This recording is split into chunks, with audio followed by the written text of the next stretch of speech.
পরিমাণ মজবুত থাকবে। এই জন্য এই জীবনীগুলো আমরা পড়ে পড়ে, এটা কোনো কাহিনী নয়, এটা কি সহিহ আল বুখারীর 4102 নম্বর হাদিস, সহিহ আল বুখারীর 4102 নম্বর হাদিস, একদম নাম্বার সহ। আপনি এখন ইন্টারনেটে গুগলে সার্চ দেন, দেখবেন আসবে। তো এইভাবে তিনি কি করলেন, পাথর চূর্ণ বিচূর্ণ করে ফেললেন। তারপর এই হাদিসটা আরো অনেক লম্বা। জাবের রাদিয়াল্লাহু তাআলা আনহু বাড়িতে যাইয়া এই যে পাথর যখন কাজ করতেছিলেন রাহমাতুল লিল আলামিন, আমরা কাজ করার সময় কি করি, গোছা কাছা দেই না? তো এইরকম কিছু লড়াচড়া করা অবস্থায় রাহমাতুল লিল আলামিন তো আর গোছ কাছা দেবে না, তবুও লড়াচড়া করতে যাইয়া জাবের রাদিয়াল্লাহু তাআলা আনহু দেখলেন রাহমাতুল লিল আলামিনের পেটের মধ্যে পাথর। আল্লাহ, সাহাবীরা যারা পেটে পাথর বাইদা নিজেরা নবীর কথায় জীবন দেয়, তারা যদি দেখতে পায় রাহমাতুল লিল আলামিনের পেটে পাথর, তাদের অবস্থা কি ঠিক থাকে? মন মানসিকতা ঠিক থাকে? জাবের রাদিয়াল্লাহু তাআলা আনহু বাসায় যাইয়া বললেন, বেগম, আমার রাহমাতুল লিল আলামিন যখন খাল খনন করা অবস্থায় আমি দেখতে পাইলাম একটা পাথর সরাতে যাইয়া, একটা পাথর ভাঙতে যাইয়া দেখলাম রাহমাতুল লিল আলামিনের পেটে একটা পাথর বাঁধা অবস্থায়। আমি জিজ্ঞাসা করলাম, ওগো আল্লাহর রাসূল, কতদিন হলো এই পাথর বেঁধে রেখেছেন? রাহমাতুল লিল আলামিন ডাক দিয়ে বলে, জাবের, আজকে 3 দিন হলো আমার পেটে এই পাথর আমি বেঁধে রেখেছি। ও রাহমাতুল লিল আলামিনের সাহাবী জাবের তার বেগমকে ডাক দিয়ে বললেন, যদি কিছু খাবারের ব্যবস্থা করতে পারো, আমার রাহমাতুল লিল আলামিনকে আমি একবার মেহমানদারি করাতে চাই। এই কথা বলে বেগমকে বললেন, বেগম বললেন, আমাদের এখানে বিধি বললেন যাহা আছে তাই দিয়ে আমরা মেহমানদারি করার চেষ্টা করব। দুইজনে পরামর্শ করলেন, পরামর্শ করে জিজ্ঞাসা বললেন যে আমাদের এখানে এত খাবার নাই, সাহাবীর সংখ্যা কত? বলেছি সাহাবীর সংখ্যা 1000, খাল খনন করতেছে কত? 1000 সাহাবী খাল খনন করতেছে। জাবের যখন বেগমকে বললেন তাদের মেহমানদারি করাবো, বেগম বললেন 1000 মানুষের মেহমানদারি করা আমাদের পক্ষে সম্ভব না, আমরাও তো এত সম্পদশালী নয়, এত বড় লোক নয়, আমরা অল্প অল্প কিছু খাবারের ব্যবস্থা করতে পারি, হয়তোবা 1 জন অথবা 2 জন। যদি রাহমাতুল লিল আলামিনকে খবর দিয়ে গোপনে আনতে পারেন, তাহলে আমি রুটির ব্যবস্থা করি, আর একটা বকরির বাচ্চা আছে সেইটাকে জবাই করে গোশত রান্না করতে পারি। জাবের বললেন, তাই করো, আমি রাহমাতুল লিল আলামিনের কানে যাইয়া গোপনে গোপনে বলবো।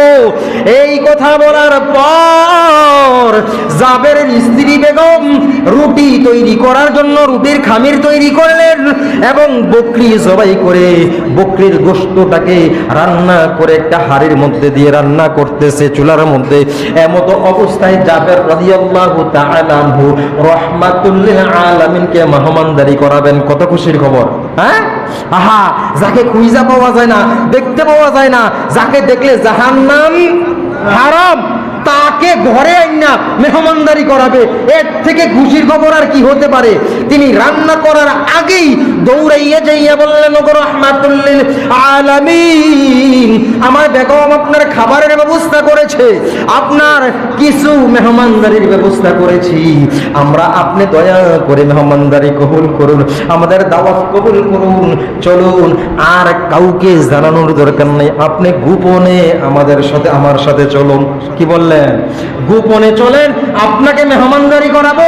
আমি গরিব মানুষ, আমার এত সম্পদ নাই, আর এত কিছু নাই যে সবাইকে মেহমানদারি করাতে পারি, আপনাকে মেহমানদারি করাবো। এই জন্য আমি আপনার খাবারের ব্যবস্থা করে এসেছি, অল্প কিছু খাবারের ব্যবস্থা করে এসেছি। আমার স্ত্রী রান্না করতেছে, এখনো রুটি তৈরি হয় নাই। রাহমাতুল লিল আলামিন খাল খননের কাজ বন্ধ করে সাহাবীদের দিকে তাকাইয়া বললেন, ও আমার সাহাবীর দল, চলো, জাবের মেহমানদারির ব্যবস্থা করেছে, খাবারের ব্যবস্থা করেছে, আসো এখন আমরা সবাই মিলে জাবেরের বাড়ি রওনা হই। সুবহানাল্লাহ। জাবের বললেন কি? গোপনে আসেন। আর উনি বললেন জাবের মেহমানদারির ব্যবস্থা করেছে, সবাই চলুন জাবেরের বাড়ি খাইতে যাবো। লোক কত? আল্লাহ, আহা, এখন ইমাম সাহেবের সাথে যদি একজন মুসাফির দাওয়াত খাইতে যায়, তাহলে দেখা যায় পাবলিক কি করে, কি বলে? দাওয়াত তো আস্তে কমে গেছে, এখন দাওয়াতের খবরটা তেমন একটা নাই। মাহফিলে গেছিলাম, মাহফিলে যাইয়া এক মাঝে মধ্যে কিছু কিছু লোক, এগুলা বাস্তবতা না বললে উদাহরণ, এক সময় কোন একটা লোক আমাকে সারাক্ষণ, হুজুর আমার মাহফিল, এই গত 2 দিন আগে আমি নায়ারগাঁও গেছিলাম, এক হুজুর বললেন, হুজুর প্লিজ কিছু মাহফিল টাফিলে লয়ে যাই। এরকম হয় মাঝে মধ্যে। আমরাও এক সময় হুজুরদের সাথে বলতাম, হুজুর মাহফিলে লয়ে যাইয়েন। লইয়া যাইলে পাবলিক 10-12 জন লইয়া যাওয়া যায়, যায় পাবলিক। ইমাম সাহেব যেহেতু আপনাদের মসজিদের ইমাম সাহেব, খতিব সাহেব অথবা মাদ্রাসার বড় হুজুর, এবারে যাওয়ার সময় 2-4-10 জন পাবলিক কইলে যাইতো না, যায়, খুশিতে যায়। কিন্তু ওখানে যায় মেহমানদারির দায়িত্বটা হয় যে নিচে তার উপরে।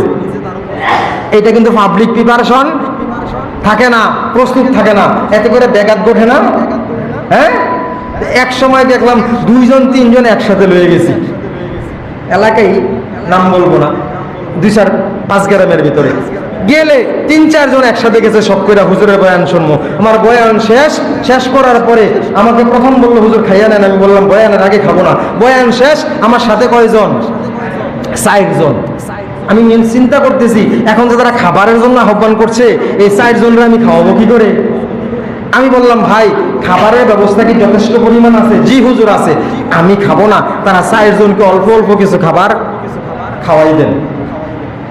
এবার খাওয়ানোর পর কিছু লোক দেখা গেল কি মন মারে, হুজুরে একজন বক্তা লোকে যদি 4 জন আসে, এইরকম বিভিন্ন জায়গায় হয়, একজন বক্তার লোকে 6-7 জন আসছে, এত করে পাবলিক ক্ষিপ্ত হয়ে যায়।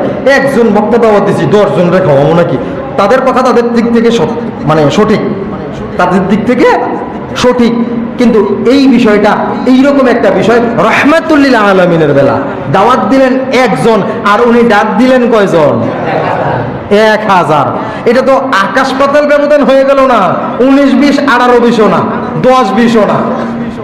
হ্যাঁ, এত তফাৎ হয়ে গেলে সম্ভব নেই, গল্প নয়, সরাসরি হাদিস শরীফ থেকে আমি বলছি। এরপরে রাহমাতুল লিল আলামিন ডাক দিলেন, ও সাহাবীর দল, জাবেরের বাড়িতে দাওয়াত, সবাই আসো, আমরা খাবো। জাবের রাদিয়াল্লাহু তাআলা আনহুকে বললেন, ও জাবের দৌড়াইয়া বাসায় যাও, আমি আসছি, আমার মেহমানদেরকে নিয়ে আমি আসছি।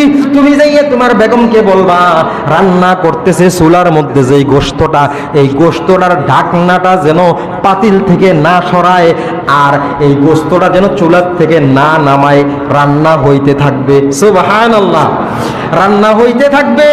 রুটি কি তৈরি করা হয়েছে? বলে না, রাহমাতুল লিল আলামিন, এখনো রুটি তৈরি হয় নাই, খামির করা হয়েছে। বলে খামিরটা আমি এসে দেখতে চাই। সুবহানাল্লাহ, রাহমাতুল লিল আলামিন আসলেন, আয়েশা দেখলেন খামির এখনো তৈরি করা আছে, রুটি তৈরি হয় নাই। রাহমাতুল লিল আলামিনের মুখের লালা মোবারক এই খামিরের সাথে অল্প একটু দিয়ে বললেন, এবার রুটি তৈরি করতে থাকো। সুবহানাল্লাহ, এবার তৈরি করতে থাকো। আর একটু লালা ওই গোশতের ঢাকনা উল্টিয়ে ওই গোশতের ডেকসিতে দিয়ে বললেন, এবার গোশত বিতরণ করতে থাকো, রুটি তৈরি করো আর সাহাবীদেরকে দিতে থাকো। দিতে দিতে যাবে রাদিয়াল্লাহু তাআলা আনহু বলেন, আমি 1000 সাহাবীদেরকে মেহমানদারি করাইলাম।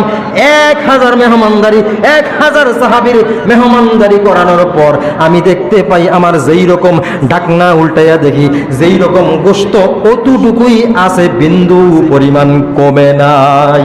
সুবহানাল্লাহ, আমার গোশত কমে নাই, খামিরটাও কমে নাই, রুটি তৈরি হচ্ছে, খামির যেইটুকু ছিল এইটুকুই আছে। এখন প্রশ্ন আসবো কিছু, আমি কিছু এখানে একটা জটলা আছে, এটা ভেঙে দেবো।